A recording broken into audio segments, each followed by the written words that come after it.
Hey, what's going on, guys? Kitsune TCG here, back with another video. Today I thought I'd do a quick kind of like deck profile, kind of a little bit of a combo guide, and just showing off like a test hand, for what this deck is capable of.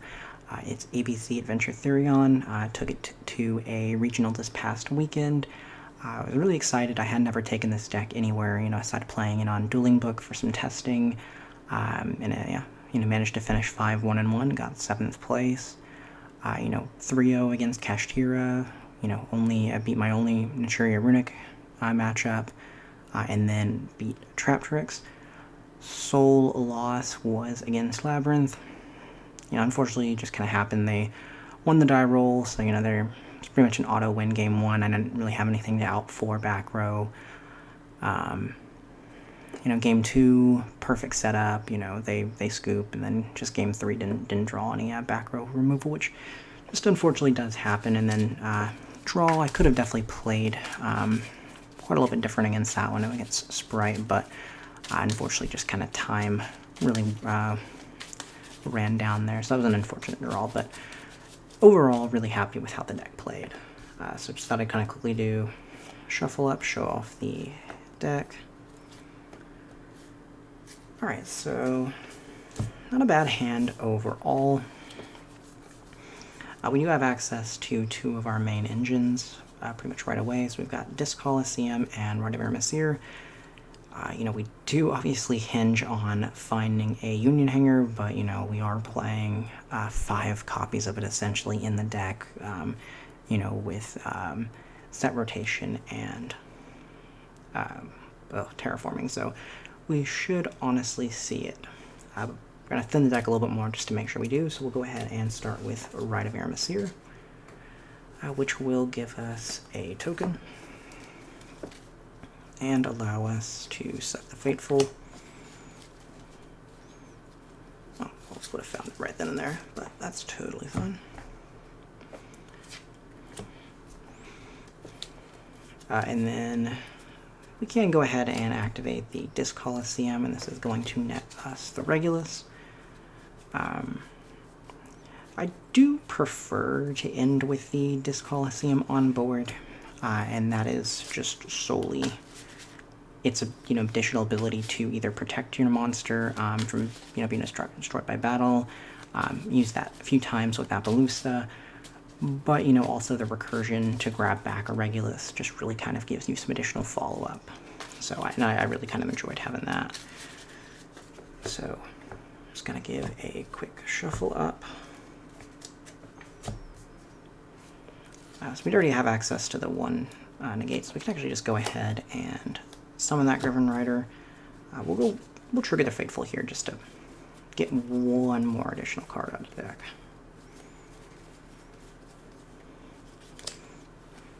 We'll get that out of there. Again, we would have found it, but that's fine.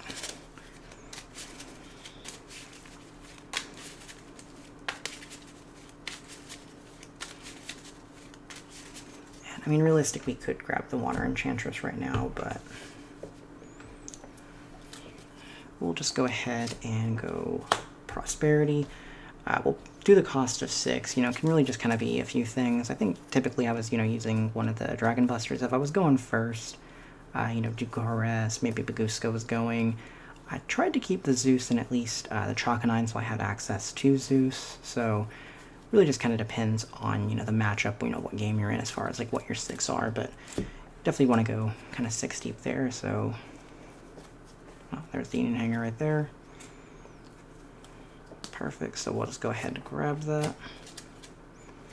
And then honestly, let's go ahead and go Fateful, discarding the Draco back to grab that Water Enchantress. So does give us a little bit of follow-up there. In case they do happen to kind of get rid of a little bit of our board, we can go Disc Coliseum, activate Union Hanger. Union Hanger will grab us the B. Normal the B. Union Hanger will attach the Driver. You go Driver to attach. I prefer going with A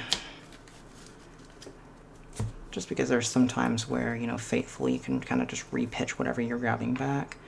But we can actually just go ahead and special the A, link those two away into Platinum Gadget. Here we don't really want to grab back anything with A, so we're just going to go to the effect of B, which will grab us C. We can also just go ahead and go Regulus in hand to special it out, attaching that B. Platinum Gadget does give us an additional special summon, so we special out the C. And then we can actually just go ahead and special out the B again, because it didn't use its effect yet. Link those two away into IP. And then we do have all three pieces in the grave, so we can actually just go ABC. And we end on Dragon Buster, so yeah, and with a hand trap in hand, 2 Omni-Gates, a interruption in the form of the IP, and then kind of another one in Dragon Buster. So I mean, IP can turn into a few things in this deck. You know, you can make Phoenix if you need to really pop like a back row, maybe like the in phase. Unicorn if you prefer to spin it back or something like that, or Appaloosa. Depends on like the board state. You know, maybe if you've used both of your like Omni-Negates, you have something with like Dragon Buster you can tag out at that point, and then you have 3 materials, so you can make, you know, big Appaloosa at that point. So your options are definitely not like honestly too limited. But you know, usually what you can do if you want to make an early Appaloosa is you can just go IP with Platinum Gadget, since it only locks you out of using it for Link material to turn its Link Summon. So, you know, honestly, the deck overall is really sweet. You know, you kind of just basically saw, you know, what this deck is capable of. You know, it does have like obviously a few, you know, few card combos. Really, you just want to see a combination of these 3 cards in your hand. You know, and that can just be, it can be a few things. Obviously the, you know, right can be the Water Enchantress, which you do end up playing about 7 copies of right, because you are playing the Foolish. And then as far as these, you know, you're playing, you know, 2 copies of Disc Coliseum, you know, and basically have a 3rd copy in Terraforming, 4th copy of, or 5th copy with set rotation for like Union Hanger or whatnot. And then you're also playing the Quick Play Spell here. It's essentially Union Hanger, but the difference is it doesn't obviously net you the add like Union Hanger does, so it does require 2 cards. You already have to have access to one of the A, B, or C in order for this to become relevant. So deck has a lot of ways that can kind of get into the inboard. And then, you know, you obviously have some variations. You know, sometimes you're just going to see Union Hanger plus right, which means still ends with you an Omni-Negate, you know, a Disruption, things like that. You know, sometimes you're going to see Therion Disc Coliseum plus Union Hanger, which is maybe arguably a little bit better just because that does, you know, usually end up netting you an IP as well. So you get an Omni-Negate IP plus the Union ABC. So really just kind of depends overall, you know, what your hand looks like. But with obviously with Prosperity, you know, you typically are able to search out the card that you need. Having, you know, 3-4 card combos does obviously make it a little bit bricky, which is, you know, why the deck doesn't see a whole lot of like success. But even, you know, just getting 1 Omni-Negate and Interruption, things like that really does, you know, do pretty well in this format. So I don't think the deck is, you know, by any means bad if you don't have access to all 3 of them. And then I'm just gonna do a quick cut here, and then I'll just show off the card by card. Alright, and yeah, just quickly going over the card by card for the main deck. You got the 2A, 3B, 2C, and then 1 Union Driver. You don't need to play any more than that. B is the only one obviously you're wanting to max out since it is your Searcher, so it's going to get you into either of the pieces that you need. The 1 Union Driver, you're not typically doing that playing more than once, so no need to play more than 1. Obviously, you're maxing out on the Union Hanger. You'd play more if you could, but since, you know, you can only play 3 copies, we got the 3 copies there. You've got the 2 copies of the reactivation, or unauthorized reactivation. And like I said, that's essentially just another Union Hanger that does require you to have a Union Monster as well, so a little bit bricky, but, you know, definitely kind of works in some hands. The 3 Regulus, you want to max out, because, you know, if you draw it, that's great, and then you're able to use, hopefully, Terraforming or Set Rotation for Union Hanger. 2 Disc Coliseum, you don't need to max out on that, you know, 2 is enough, you have pretty good ways to search it, plus, you know, you are maxing out on the monster that you would be searching with it, so 2 is totally fine there. 1 Terraforming, 1 Set Rotation, you'd play more of these if you could. You are playing essentially 7 copies of Right. You got the 3 Water Enchantress, the 1 Foolish, and then 3 Right. The Foolish, the only time I didn't use it to send Water Enchantress was one time I did use it to send B, because I had a Regulus in hand and didn't have access to a Union monster, so, you know, it just sometimes depends on the hand, but yeah, overall it's essentially a 4th Water Enchantress. The 1 Griffin Rider, obviously since it shuffles itself back, you only need to play the 1. The 1 Fateful, I don't think Nat Runick is too big of a deck to worry about milling your only 1.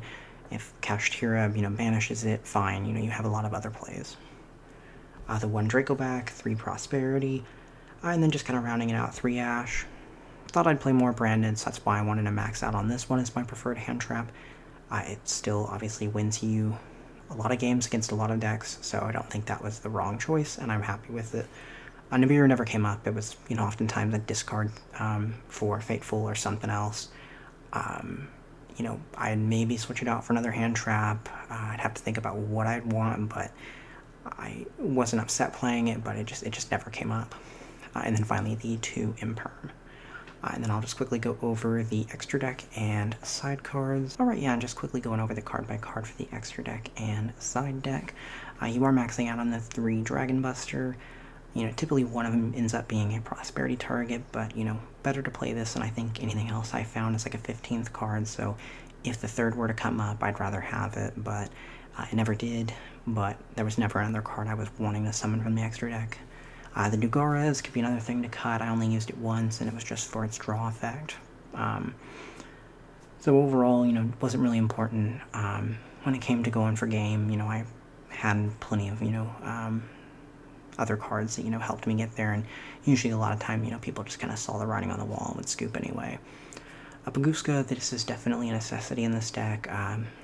Easily won me the last matchup against Kashtira. Was going for a Borbo Zeus line. They econed to switch to defense, and, you know, was able to, I had level 4 on board, plus 1 in hand I hadn't normaled, so just went main phase 2, you know, normaled that, went into Baguska, and, you know, that got me the next turn, which allowed me to kind of go into Borbo again anyway, so overall, you know, definitely a card that I would not want to not have in this deck. Chalkanine, Borbo, this is just an easy way for you to do a 4 material Zeus. You know, playing the 1 Zeus is unfortunate against Kashtira, but, you know, when they banished it, it was fine, I had other plays. For your Link monsters, you are running the 1 Bujinki Link. This would be another thing that you could maybe cut. I don't really know what I was kind of, you know, hoping to get out of it, but I had it in here in case, you know, I had a piece in grave and I had a piece in hand. I, you know, was able to make it and bring those 2 out if I just needed another way to get 1 on the board, but it didn't ever come up, but I don't know if there's anything else I'd, you know, want to switch out for it. The Platinum Gadget is obviously important to your combo. Maybe with Kashtira you'd want to play a second one just to be safe, but it was fine, it worked out for me in the end. The 1 IP, the 1 Nightmare Phoenix, the 1 Unicorn, the 1 Appo, and the 1 Access Code. These all came up, and at some point Access Code definitely won me a game. Appaloosa was really, you know, just kind of helpful to add some additional monster negates. Unicorn and Phoenix obviously like spin or pop a card, so overall, you know, just really great. Game of Steel was obviously in there for Arise Heart specifically, and that definitely came up the few times that I managed to draw it against Kashtira. You know, the 2 Lightning Storm, Duster, and Evenly Match were mainly there for kind of back row decks. Wish I would have seen them against Labrynth, I didn't, which is unfortunate. The Solemn Judgment was there just because this deck obviously loses if you get hit with Dark Ruler, which I thought was going to be a little bit more like an uptick in play. It came up once, and I did actually have the Solemn, so, you know, I guess it paid off to have it, but I'm sure that card will be more impactful in the next format, especially with like Super Heavy Samurai, so I think you'd probably want to continue playing like Solemn or something like that just to have a Spell Trap negate. And then finally Deep Barrier. This is just obviously good against, Spright, it's good against Kashtira, it's good against Branded, so I think that was still a, side deck card that I'd want to have. But yeah, let me know down below what y'all think. It was a lot of fun to play, and I will see y'all next time.